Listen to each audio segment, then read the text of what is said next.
Let's get to Delineationist, my brother. You got it. Hey, thank you for allowing me to speak. What up, BX? What up, family? I see that you're getting a double helpings, getting that Thanksgiving in on this Trump thing. I think it's much needed. Trump wants us to permanently pause immigrants from poor countries. I agree. I'm gonna hit y'all with a little story, right? So I was out and about in my little state, Biden's backyard, aka Delaware, in the Dover area. They have recently opened up this restaurant. These people were hijabs or whatever, but everything that they cooked dealt with Black Americans. So what I was looking at is how many Black American restaurants was trying to get a loan from a bank to make service for their people, and they were denied, but they gave it to somebody who was outside of this country, the United States, and they were poor. Mm. See, that's what I saw, and I instantly got angry because they out here saying that. Can you imagine somebody with a hijab from the Middle East, don't know nothing about no chicken, don't know anything about 36 different spices and herbs, different 36 different flavors. Like let's really keep it real, right? But they want to sell us our black culture back to us, and don't think that that's not insulting. Mm. They don't think that that's not problematic. Now, if they'll be wrong if I threw a brick through their stuff. Now, they'll arrest me and say that I'm being a T person in society. But yet still, they out here taking money from the people from my community. And this is why I'm sharing this story from you guys, because this is so real, because these are dirt poor people. They couldn't even get a correct loan the right way, but they'll give those people loans over our people in our community. This is the reason why we need to be boycotting these banks. Full stop. Because the disrespect is crazy.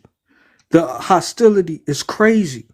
And for them to think that they're not hurting the infrastructure, hurting the American gold standard in which we're accustomed to as a people, is the problem. From the infrastructure to the education system, even down to the medical system, where every time we have to worry about the infant mortality rate because these immigrants sat in a room, no different when they did that young brother in New York and they unlived that brother. They sat there and watched and didn't say a word, didn't lift a finger to help. These people are a threat to the public and the society at large. And that's how they need to be treated. This is the reason why. Like they want to say that poor Negroes are a threat. No. It's poor immigrants that are a threat in society. They're a threat to our pocketbooks. They're a threat to the taxes. How many of the taxes have gone up in New York as a result of poor immigrants? Poor immigrants don't get a place to live. They go around New York, shout out to BX, in their little scooters all day, honking the horn, annoying the people. Poor immigrants know what they do up in Chicago, dumping all types of Uggs into our people and trying to turn the block and hearten our loved ones. That's what poor immigrants do. And they try to flex like they go into these colleges and these universities, right? When they lying on their applications, lying about their degrees, only to come out to pose more harm to our people. Because they poor immigrants and they come from poor countries. Yeah, I'm being discriminatory today.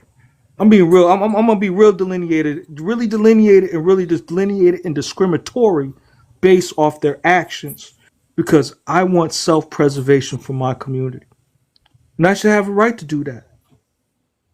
I have a right to do that because if I would have gone in their country, they would do the same, and if not more, and they will actually abuse me.